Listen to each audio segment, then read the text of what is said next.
Bonjour à toutes, bonjour à tous, bienvenue sur TV Vendée dans votre matinale du vendredi 16 mai. J'espère que vous allez bien ce matin et que vous êtes en pleine forme pour ce dernier jour donc de la semaine. Bon courage à vous si vous apprêtez à prendre le chemin du travail. Bon appétit si vous prenez encore votre petit déjeuner. Je vous rappelle bien sûr que vous pouvez réagir à l'actualité du jour grâce au WhatsApp officiel de la matinale dont voici le numéro. Nous avons reçu sur ce plateau ce matin Caroline Tronche, rédactrice en chef de TV Vendée.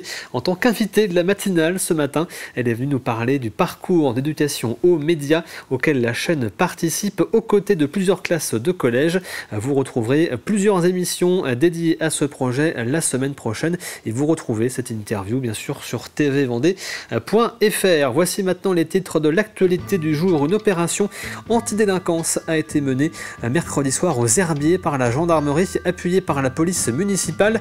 Les forces de l'ordre ont effectué contrôle et fouille dans la cité des Alouettes avec le renfort d'une équipe cynophile. Cette action dissuasive s'inscrit dans le plan de rétablissement de la sécurité du quotidien. À Château d'Ibert, Alan et Stella construisent depuis un an une maison écologique en bois et chanvre. Pendant 15 jours, leur chantier est devenu participatif, ouvert aux bénévoles logés gratuitement. Objectif, partager des savoir-faire autour des matériaux naturels.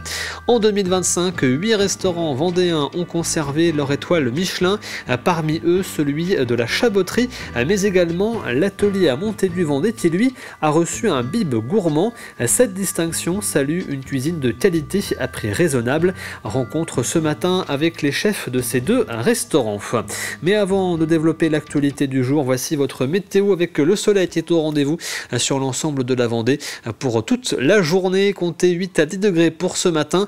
Dans l'après-midi, les températures seront en hausse avec 21 degrés dans les terres et 23 degrés sur le littoral. On fait un point sur les horaires des marées pour aujourd'hui avec donc une basse mer à 1h30 et 13h40, pleine mer à 7h15 et 19h35, coefficient de 68 à 65.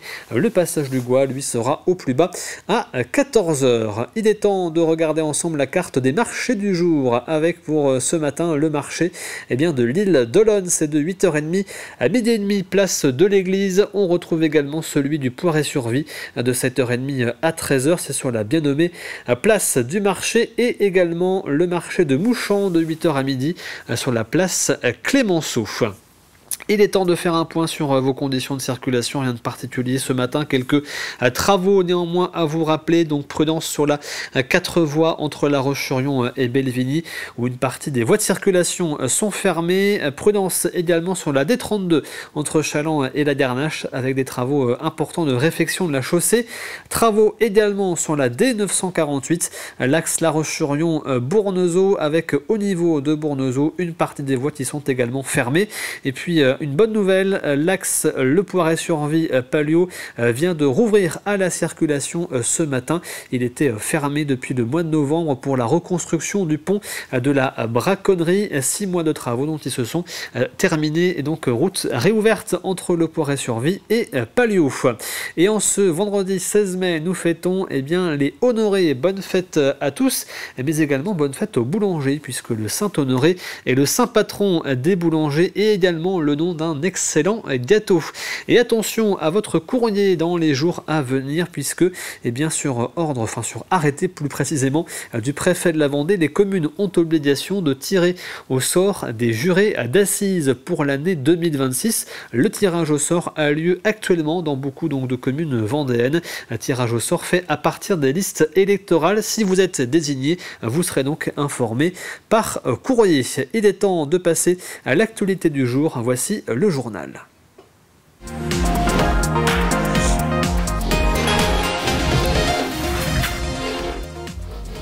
Nous commençons donc par revenir sur cette opération anti-délinquance menée par la gendarmerie hier aux Herbiers avec le soutien de la police municipale. Les forces de l'ordre sont intervenues dans la cité des Alouettes en menant de nombreux contrôles et des fouilles de bâtiments appuyés par une équipe cynophile.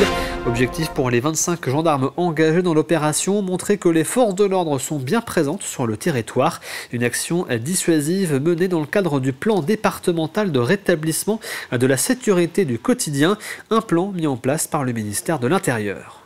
Le trafic de stupéfiants est malheureusement présent dans un grand nombre de communes vendéennes. Il y a une action des forces de l'ordre et de la justice en matière d'investigation pour y faire face avec un certain nombre d'affaires qui sont résolues, et aussi une présence de voies publiques qui peut permettre de dissuader ces trafics. Aujourd'hui est organisée une opération antidélinquance sur la commune des Herbiers dans le cadre du plan départemental de rétablissement de la sécurité du quotidien pour le département de la Vendée, qui répond à une instruction du ministre de l'Intérieur, d'avoir une action dissuasive sur la voie publique en ciblant les lieux sur lesquels peuvent éventuellement être commis des actes de délinquance. Nous prenons maintenant la direction de Château d'Ibert où Alan et Stella construisent depuis un an leur propre maison écologique et durable de 86 mètres carrés faite de bois et de chanvre. C'est au lieu-dit La Roussière, et durant 15 jours, le chantier est devenu participatif. Pendant ces 2 semaines, le projet était donc ouvert aux bénévoles qui apportaient une main-d'œuvre en échange d'un hébergement gratuit. Le but était également de pouvoir échanger sur les techniques de construction avec des matériaux naturels. Un reportage Louise Viadger. C'est une pause bien méritée pour Manon, Thierry et Simon. Depuis quelques jours, ils aident à construire cette maison atypique en bois et en chanvre. On est sur l'esprit participatif, d'entraide, donc c'est un petit peu ce qui manque dans notre société, je trouve. Et on retrouve une éthique et une façon de penser différente, et c'est assez passionnant. Le béton de chanvre, c'est une matière que j'aimerais utiliser pour ma future maison. Et je voulais apprendre comment faire en fait. Pendant 2 semaines, Alan et Stella ouvrent leur chantier aux bénévoles. Ils sont hébergés et nourris en échange de leur main-d'œuvre. L'occasion d'en apprendre plus sur le chanvre, une plante qui assainit l'air, qui régule l'humidité et qui est aussi un très bon isolant. Et à l'intérieur de ces murs, en fait, c'est juste de la chènevotte qui est derrière moi là. Donc c'est de la paille de chanvre qui est calibrée, dépoussiérée, et de la chaux qui est reformulée parce qu'il y a un agent pouzzolanique dedans pour pouvoir bien sécher à cœur et rapidement, et en mélange avec de l'eau, c'est tout. Avec une grosse bétonnière qui est ici. Le chantier lancé depuis 1 an n'a jamais autant avancé que ces derniers jours. Une grande partie des murs sont déjà presque finis. Une énergie collective qui a boosté le couple dans son projet, mais qui nécessite une bonne organisation. Au vu de la météo plutôt clémente, ils ont plutôt préféré dormir dans une tente. Après, pour les douches, ils viennent à la maison. Moi, j'apporte les repas, donc je les prépare à la maison et je les apporte ensuite. On prend les repas ensemble, le midi et le soir. Le petit déjeuner, c'est plutôt Alan qui est là. Moi, je suis rarement présente parce que j'emmène les enfants. Et puis après, on a un voisin qui nous aide aussi à faire venir du matériel quand on ne peut pas tout stocker ici. Voilà. Il manque encore à faire les cloisons, le sol et les ouvertures. Le couple espère pouvoir s'installer dans leur maison dès le mois de juillet. Et notre session du chantier participatif s'ouvrira à partir du 23 juin. Pour les rejoindre, les informations sont sur leur page Facebook Chantier participatif Graines de Chanvre. Hier soir, la galerie commerciale des Flâneries à La Roche-sur-Yon accueillait un événement particulier, la traditionnelle pesée des boxeurs avant leur combat. Il s'agissait en l'occurrence de celle des Vendéens Enzo et Hugo Gros.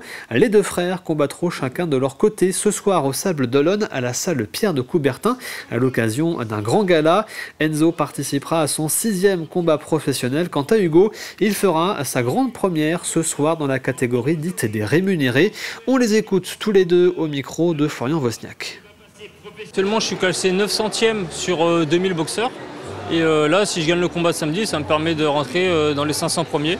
Donc c'est pas négligeable, ça va être un adversaire à prendre au sérieux. On a pu analyser un peu à l'entraînement, donc on a travaillé tactiquement en fonction de cet adversaire. Et ça va bien se passer. Le but, c'est de monter dans le top 100, même pour s'approcher d'un championnat du monde par la suite. Tout d'abord, tout ce qui est ceinture européenne, championnat de France, tout ça. Donc c'est important de monter dans les classements petit à petit, c'est ce qu'on est en train de faire, donc ça se passe bien. La boxe pro amateur, ça n'a rien à voir. Le style de boxe est vraiment différent car les gants sont beaucoup plus durs. Donc les coups font beaucoup plus mal, donc il faut être beaucoup plus vigilant, beaucoup plus précis, il y a beaucoup plus de préparation. Donc voilà, à part ça, la boxe pro c'est un show, il faut faire le spectacle, donc il faut savoir se donner également. Et puis on n'oublie pas les amateurs parce que j'espère faire les Jeux de 2028. Donc je vais essayer cette bicarrière qui est possible depuis les Jeux de Londres en 2012 pour la boxe. Donc l'aventure est lancée. Et à noter qu'avant les combats professionnels prévus au gala de ce soir, une série de combats amateurs aura lieu à partir de 19h. Un mot de voile maintenant avec la naissance d'un tandem 100% vendéen et même 100% sablais pour la suite de la saison 2025. Les skippers Arnaud Boissière et Benjamin Dutreux, voisins de Ponton à Port-Olona, uniront leurs forces en double jusqu'à la fin de l'année. Objectif principal, la Transat Café L'Or, anciennement Transat Jacques Vabre, qui est prévue en octobre. Arnaud Boissière fait également l'acquisition de l'IMOCA de Benjamin Dutreux qui avait fini 10e du dernier Vendée Globe. Les deux skippers partageront désormais ce bateau qu'ils feront donc naviguer aux couleurs de leurs sponsors respectifs.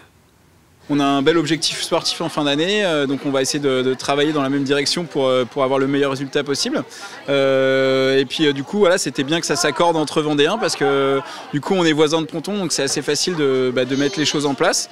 Et voilà, et Arnaud, il avait aussi l'intention de racheter mon bateau pour la suite, donc ça fait aussi une belle transmission avec ce bateau. Et moi, je suis assez content que le bateau il aille chez le voisin parce que depuis 4 ans, je navigue sur ce bateau, j'ai noué quelques liens avec ce bateau, et donc là, il va être encore à côté de la maison, donc ça, c'est plutôt un truc sympa. Et voilà, Arnaud c'est le premier qui nous a emmené faire l'IMOCA, donc là pour moi c'est une grande fierté de l'avoir à bord cette année avec moi jusqu'à la fin de l'année, jusqu'à la Transat Café L'Or. À Saint-Gilles-Croix-de-Vie, c'est une épreuve quelque peu particulière qui s'est déroulée mercredi, le canot VTT Athlon. Au programme pour les participants de la course à pied, du VTT et du canoë.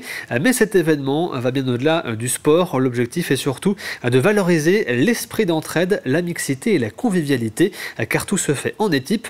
80 personnes ont donc participé à cette 13e édition du canot VTT Athlon. C'est une sorte de triathlon, mais avec à la place de la nage, c'est du canoë, et tout ça se passe en binôme en fait. Donc, mais la différence, c'est que nous, on n'est pas une course, on est juste, c'est des épreuves qu'on fait, il n'y a pas de chrono, il n'y a pas de classement. C'est le plaisir d'être ensemble et on s'attend tous ensemble et on fait des épreuves ensemble. Ce plaisir de faire plaisir aux gens, parce que c'est un moment convivial, on sort des autres courses qu'il peut y avoir, c'est vraiment le plaisir, quoi. C'est délire, il y a de la surprise, il y a du délire, tout le monde. Et puis on garde les gens le soir, en fait, on mange ensemble le soir et on fait de la fête au soir après. Et que du local, c'est des artisans, des commerçants, il y a de tout en fait, et donc c'est vraiment du bouche à oreille. Et voilà, tout le monde peut venir faire n'importe quoi en fait. En 2025, 8 restaurants vendéens ont conservé leur étoile Michelin et un restaurant a été récompensé du Bib gourmand. Il s'agit de l'Atelier, le bistrot du restaurant La Robe à Montaigu-Vendée. Un prix qui récompense les établissements offrant une cuisine de qualité à prix raisonnable. De son côté, le restaurant La Chaboterie conserve son étoile pour la 3e année consécutive. Nous sommes allés à la rencontre des chefs de ces deux établissements afin de comprendre le travail et l'exigence nécessaires pour obtenir de telle récompense. Reportage Louise Viadger. Ici, la formule du midi commence à 22 €, un prix attractif pour ce bistrot gastronomique qui vient d'obtenir le Bib gourmand, une récompense du guide Michelin décernée aux cuisines de qualité à prix raisonnable. L'étoile met tout de suite un frein par rapport au prix, même si la qualité est certainement encore supérieure. Mais bon, c'est pas ce qu'on recherche pour ici. On voulait un bon rapport qualité-prix et passer un bon moment et avec un bon repas. Nous venons ici assez régulièrement et il y a un rapport qualité-prix qui est assez exceptionnel. Ouvert depuis octobre, l'établissement est en fait le bistrot du restaurant étoilé La Robe. Une double distinction décernée par le guide Michelin qui ne laisse pas sans difficulté pour trouver du personnel qualifié. Tout le monde sait qu'en restauration, trouver du personnel compétent et puis c'est assez compliqué. Bon, après, moi j'ai un copain de longue date qui est du coup le chef de l'atelier. Voilà, après il a fallu recruter. Bon, il y a eu quelques petites graines qui ont été semées des années auparavant pour pouvoir avoir Mathieu par exemple qui est à l'atelier en tant que responsable de salle. Au restaurant de la Chaboterie, l'entrée du menu Tentation est presque prête. C'est aujourd'hui du maquereau des Sables d'Olonne. Et là on a récupéré le jus d'escabèche, on l'a travaillé comme une vinaigrette et on vient le faire perler avec de l'huile de tournesol. Et après on vient le verser au milieu. En cuisine, une quinzaine de personnes travaillent depuis des jours par étape à l'élaboration du menu. Chaque élément est vérifié par le chef avant d'être envoyé en salle. Une exigence qui a permis à l'établissement de conserver son étoile au guide Michelin pour la 3e année consécutive. Et nous, tous les jours, tous les services à toutes les tables, la remise en question perpétuelle de ce qu'on fait, de comment on le fait. Donc c'est de la régularité, c'est dans la sélection des produits, c'est dans le fait aussi de faire avancer un peu la maison pour toujours essayer de monter un peu le niveau, proposer une offre un peu, toujours un petit peu au-dessus, une expérience à nos clients qui s'améliore d'année en année. En Vendée, 6 autres restaurants ont une étoile au guide Michelin, une récompense remise en jeu chaque année par la visite surprise et anonyme d'un inspecteur. On fait le point sur votre météo de la matinée maintenant et à nouveau, le soleil est au rendez-vous sur l'ensemble du département. Le vent, lui, vient du nord-est et souffle à une petite trentaine de km/h. Côté température, comptez 8 degrés à Montaigu-Vendée, 9 à La Châtaigneraie, Fontenay-le-Comte et La Roche-sur-Yon, 10 degrés à Beauvoir-sur-Mer, les Sables d'Olonne et la Tranche-sur-Mer et 12 degrés à l'Île-Dieu. C'est la fin de ce journal, il est temps de passer au plus de l'info du jour.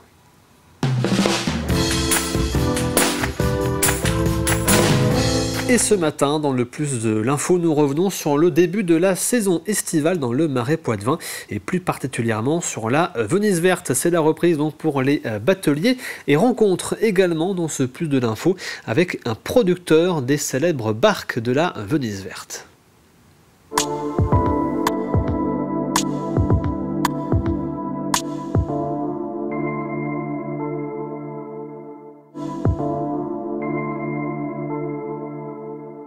Comme on le fait depuis des années, c'est-à-dire en développant les produits, donc en ayant une diversification importante de produits, de lieux, pour les accueillir dans les meilleures conditions et éviter la problématique du surtourisme dont on parle souvent. Et donc là, le fait d'avoir un maillage d'acteurs dans l'ensemble du marais, qui est quand même un grand marais, puisque 110 000 hectares de zones humides, ça nous permet d'avoir une vingtaine d'embarcadères, donc pas un seul qui concentre tout, d'avoir donc une variété d'opérateurs et avec plus de 800 km de pistes cyclables, etc. On a vraiment les conditions idéales pour accueillir sans surcharge les touristes dans les conditions les meilleures. Un 18e référentiel sur notre Marais Poitevin qui constitue les barques à fond plat, c'est-à-dire une barque que nos ancêtres ont connue dans le Marais. Aujourd'hui, Benjamin a décidé de les reconstruire et donc c'est un réel plaisir de pouvoir lui donner cette valeur parc aujourd'hui en même temps que le lancement de la saison touristique. C'est un travail qui a démarré en 2023, sur lequel je refais pas mal de recherches pour reconstruire des gabarits en reprenant d'anciens bateaux et aussi des bateaux plus modernes pour faire revivre le bateau en bois traditionnel du Marais. Alors en termes d'heures, sur un bateau comme celui-ci, avec un niveau de finition un petit peu plus élevé que ce qu'on pouvait avoir à l'époque, c'est à peu près 3 semaines de travail aujourd'hui. Que j'espère bien diminuer à force de peaufiner mes gabarits et donc ce qui me fera gagner aussi du temps par la suite. Fabricant de barques en bois, actuellement je suis le seul. Il y a déjà eu une personne, un autre menuisier qui avait tenté de le faire il y a quelques années. Et puis je connais quelques menuisiers qui l'ont fait pour eux aussi. Mais de manière les proposer comme ça à la clientèle avec un modèle type, actuellement je suis le seul en tout cas. Parce que la demande n'est pas très forte, parce que la barque en bois, bien que ça soit un bel objet et ça demande plus d'entretien qu'une barque en fibre ou en plastique, c'est évident. C'est plus pour l'amour de l'objet qu'on va se tourner vers le bateau en bois et pour sa flottabilité qui est assez différente au final. Chaque matériau sur un bateau va lui apporter un comportement assez différent.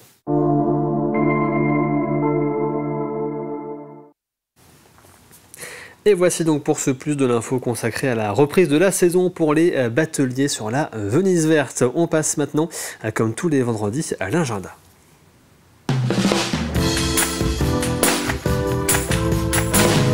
C'est donc le moment de prendre note des rendez-vous à venir dans ces prochains jours. Et parmi ces rendez-vous, le triathlon de La Roche-sur-Yon, c'est dimanche avec une grande première puisque l'arrivée finale et une grande partie de la course à pied et du parcours vélo se tiendront dans le centre-ville de La Roche-sur-Yon au niveau de la place Napoléon.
Et voici pour cet agenda donc des prochains jours à venir. Il est temps de passer à l'extrait du jour.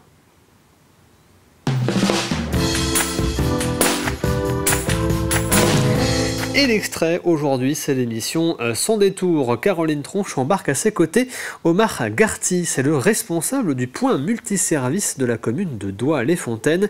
Mais pourquoi avoir choisi de reprendre justement ce point multiservice? Il nous l'explique.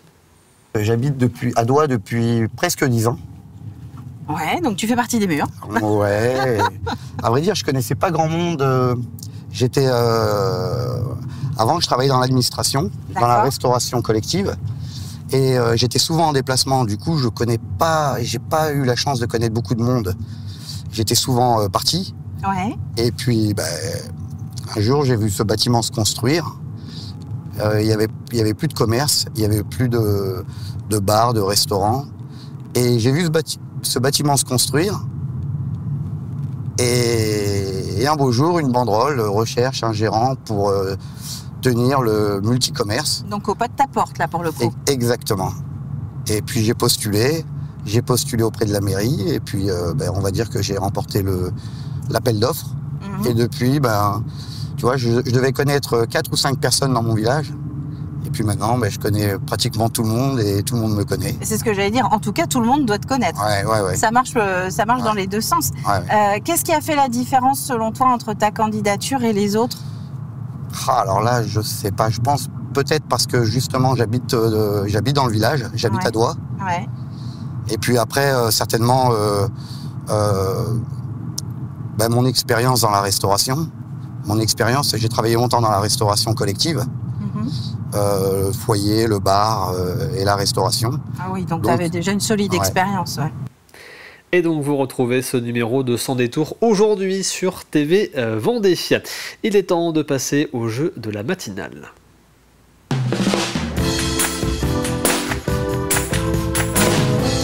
Et dans le jeu à gagner cette semaine, je vous le rappelle, 4 places pour 2 adultes et 2 enfants pour le train à vapeur du chemin de fer de la Vendée. Pour espérer donc repartir avec ces places, il faut répondre à la question que voici. À votre avis, où sommes-nous? La voici cette question, et voici le dernier indice de la semaine. Comme le veut la tradition, rendez-vous est donné chaque année la veille de la fête du travail. Je répète ce dernier indice donc de la semaine. Comme le veut la tradition, rendez-vous est donné chaque année la veille de la fête du travail. Je vous rappelle que vous avez jusqu'à aujourd'hui midi pour tenter votre chance. Vous allez sur tvvendée.fr, vous retrouvez la question et l'ensemble des indices et vous tentez d'apporter la bonne réponse pour repartir donc avec ces 4 places pour 2 adultes et 2 enfants de 3 à 13 ans pour le train à vapeur du chemin de fer de la Vendée. Nous connaîtrons bien sûr le nom du gagnant lundi matin. On arrive à la fin de cette matinale. Merci à vous de l'avoir suivi. On se retrouve bien sûr lundi à partir de 7h. L'actualité, elle, revient à 12h30 avec le journal présenté par Aurélien Huard. Je vous souhaite donc de passer un excellent week-end et à lundi.